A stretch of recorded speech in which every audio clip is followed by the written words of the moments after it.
What is up, guys? I wanted to start out this video by letting you know that we are safe and sound here at the LZ compound. The amount of people checking in on us, sending us DMs, sending us messages to make sure that we are okay and safe is insanely appreciated. Very thankful for all you guys thinking of us. We absolutely feel the love. If you don't know already, Hurricane Milton was a Category 5 hurricane coming towards the west coast of Florida, and it did some really serious damage from storm surge, from insane winds, and a ridiculous amount of tornadoes too. Like a dumpster wound up on someone's house. So we hope that all of you guys watching this are safe, are okay. We've got all our Florida friends, family, and of course you guys on our mind. With all the messages and everything that I've been getting, I decided prior to the hurricane, I'd film a little bit and show you guys what we did differently to prep after we had the last bad hurricane that put a lot of this place underwater, and kind of bring you guys along through what went down.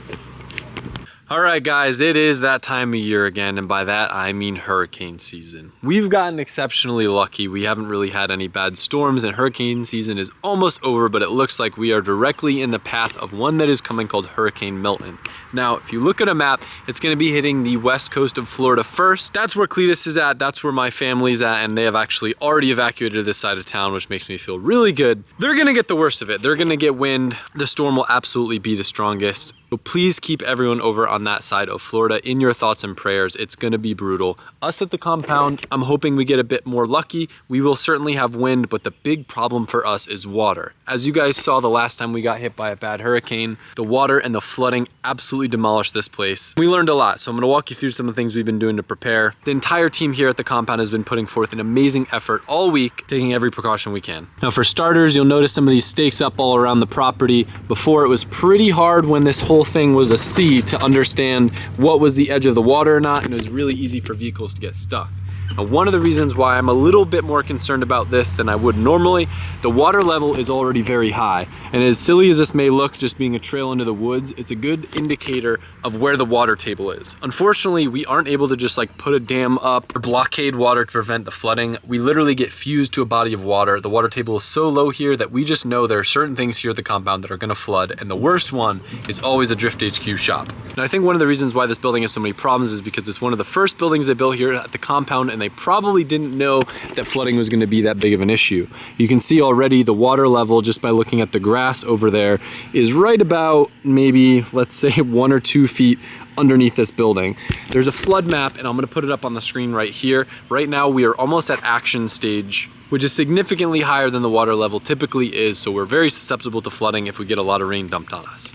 Now, earlier this year, we actually ordered a pretty trick system for keeping water out of this building. The guys had sealed up the entire thing with silicone, and this is the new fix that the boys came up with to try to keep the water out of here. It's a plywood silicone wrap-based thing that should work a lot better than sandbags. It's bolted up, it's sealed on all the corners. And because all the doors are sealed up right now, the boys from the Drift HQ shop are gonna be working over in our shop until the storm passes and we know that the water level subsides. Now, I wanna say the storm was up to like 180-mile-an-hour winds out at sea. It's cut down a little bit from there, and it will hopefully continue to cut down as it gets to land. But as a precaution, everyone here has been playing a massive role in going around, picking up lots of debris, pallets, car parts, anything and everything you could think of that would be scattered across the compound that could become a projectile has been picked up. Colette's got her shop sandbagged. We've got the paint and prep base sandbagged. Even the main building is entirely sandbagged right now. All the vehicles are moved inside to highest ground and to be away from any flying debris. Like I said before, we've been through this, so we know which areas are gonna get hit the hardest. This is one of our merch fulfillment centers, and this building got a few feet of water in it before, so we got everything elevated. This one's sealed up super good. What's gonna be key though, apart from the flooding, is dealing with the lack of power, and that's where our workhorse comes into play. If you guys haven't seen in other videos, we've got this massive machine, this semi-truck engine that can power almost I should say the entire compound. It can power the big main building, so we can still remain operating even if we lose power for up to 3 weeks, which is how long we lost it before. The problem is when we get the flooding, some of the boxes get underneath water. So I'm really thankful that we've been maintaining this thing, starting it up periodically to make sure everything's good. There's a few other generators across the compound that can power the whole place, but those ones need way too much money to fix. Basically need to be replaced. So we count on this thing to power the main building, and then we have smaller supplementary generators. Because of the fact that we're kind of in the middle of nowhere, it takes a while for the power companies to get here, so you're kind of on your own, so having that helps big time. We got our water trailer staged up, ready to go, since, as you guys know, we also have an issue with getting drinking water here. Probably not the most ideal place to be in a hurricane, but you know, we're gonna holding down the fort. So many of you guys are reaching out to check in and make sure we're okay and that we're gonna be safe throughout the storm. And that's part of the reason why I'm making this video. I really appreciate it. I appreciate you guys thinking of us. The game plan is to kind of film throughout whatever happens. Obviously, I'm not gonna go stand in the middle of a hurricane, but I'll probably keep filming until I'd say either we lose power or it's dark and I can't do it anymore, or I don't know what the plan is. But nonetheless, I just wanna let you guys know that I appreciate you thinking of us. And we'll touch back in once the storm touches down in the morning. This is your guys' quick mid-video reminder that we are giving away my personal RTR Spec 5 Mustang and $15,000 cash. Even though things are probably gonna be shut down this week, we should be back to normal shipping next week. We appreciate the support. Every $5 you spend on LZMFG or DriftHQ.com or RTRVehicles.com gets you in for a chance to win this thing. It's a super special car. I'm sad to see it go, but I'm stoked to know that it's gonna wind up in the hands of one of you guys just for placing an order and supporting us. All right, it's 7 p.m. on Wednesday. I'm doing a little walk around. We've gotten quite a bit of rainfall today, but I think technically the storm's not even supposed to hit the west coast of Florida, and mind you, we're on the east until like midnight tonight. Water levels are already very, very high. I don't really have a reference point for you guys, but it's gotta be at least a foot or two up from normal. I'm getting a little bit nervous. In the last flood, I don't think that this pond was as large as it is now, so we couldn't see the level of it, but looking at it, it looks like this pond only has another foot or two before it's level with all the concrete here, and obviously the shop is a concern of mine. The gate, of course, is already pretty flooded. I'll go up and I'll show you guys that, but it's looking real eerie out.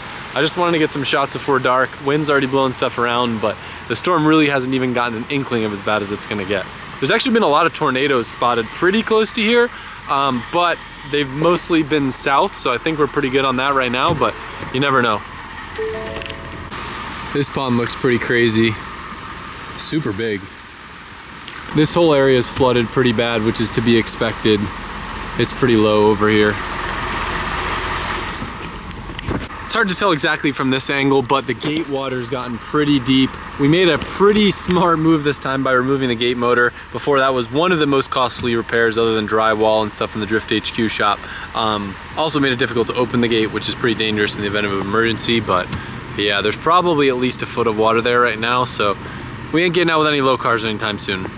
A lot of people always ask, why don't we put like a moat or try to do something to prevent stuff like this from happening up at the gate? Unfortunately, the gate is connected to like a ditch system that connects to a local body of water, which we can't really control the level of, so there's not really much that we could do about that other than at some point in time maybe building it up or making some sort of like bridge or moat system. All right, that's the morning after the storm. It hit what, like 4 a.m., 2 a.m. or something like that? And we're doing our initial walk around to see the damage. I think I'm just gonna go out there and say this, I think we got very lucky. In terms of wind, it could have been a lot worse. I mean, I heard the house shaking and there's obviously some little trees and limbs down, but I don't think we got hit by a tornado, and there were some places that got rocked by tornadoes, so we got very lucky with that. Wow, that pond is almost full. You see that? Yeah, if you guys recognize that sound, that's the big old Jenny putting in work over there. Yeah. We'll go explore back there. Yeah, this didn't used to look like that, that's for sure. A lot of debris. Super fortunate, the generator kicked on literally automatically. We probably were only out of power for what, like 1 minute? Not even. Yeah. So before we had issues where it wasn't turning on, we had to manually turn it on, and we spent quite a while preparing, knowing hurricane season was coming, making sure that it worked properly, and I'm really thankful we did. Because we're in the middle of nowhere, it could be a while until we have power turned back on. I don't know why I'm so fascinated by when the water gets up high, it makes the pond look like 40 times as big. It's way less cool when it comes over the grass and then it fuses with everything else, but that's cool. This isn't cool. Our sea is back. Oh, no. Remember the thumbnail with the canoe? Well, and this is only just the beginning. Yeah, it gets pretty gnarly. I don't want to go too deep with my golf cart, but we'll see how far we can go. I don't think we're going rallying anytime soon. Look at that. This is where it was the worst last year, where Adam and I were, well, I was kayaking and Adam was pulling me with the side-by-side back here. You can see the side of the building is pretty much level with it. Any more and there's gonna be an issue, and I do unfortunately have bad news, and I don't know how much this is gonna affect most of the property. I know we are linked at the gate with the main body of water, which is the St. John's. It's predicted to go up another 3 feet from where it is right now, which isn't as bad as it was in the last storm, which was 12.7 feet. We're predicted to go up to 10 feet, so it'll be 2 feet lower than the last storm. But I still think with how long it takes for that water to go down, since we're connected to the river, we're probably gonna be pretty flooded for at least a week. I know last time, what was it, like 3 weeks? I think it was like a month last time, it was forever. But honestly, the worst part about it is the smell and then not being able to drive cars through the gate.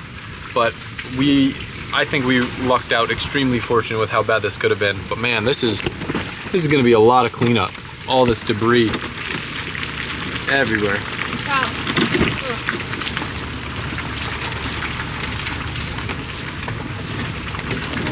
Putting a lot of faith in the seal of these boots right here.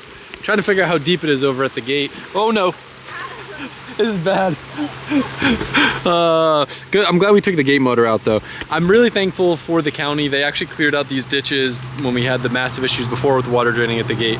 So I think we're in a better position now because of that. It's pretty deep already. Another piece of good news, it looks like there is traffic going by before they closed down this road on one side, which made it very difficult for a lot of the people that work here to get here. Basically added an extra hour to their commute. So fingers crossed that stays open. And you can see all this water just flowing right now. I don't want to go much deeper. I think I'm at my limit. Probably not gonna be driving here anytime soon. Really? Get back in there. Come on, up, up. Good girl, good girl. Good girl. Good boy. So to kind of wrap this up, we got unbelievably lucky. I'm insanely thankful. All you guys checking in on us, it really does mean the world to us. I do think the water's gonna get quite a bit more high. The forecast says it's gonna get 3 feet higher. I'm hoping that only affects the areas that are near the gate and that doesn't raise up water here. For the most part though, the structures that will get the most affected, we're prepped now, whereas before we weren't and we had a lot of stuff get damaged. It'll likely be a while where we'll only be able to go through the gate with trucks, but like I said many times in this video, I think this is an absolute best case scenario and we're really thankful. And hopefully we can get back to the normal content in the near future for you guys. Appreciate y'all, stay safe, and I'll see you soon. Carry Adam and have him hold the camera. Yep. Yeah, there we go. Like that idea. We're dry. Yeah. Oh no. Poor Fred. Snow coming back for Fred. We found remnants of Fred. Right? Fred was really doing the most.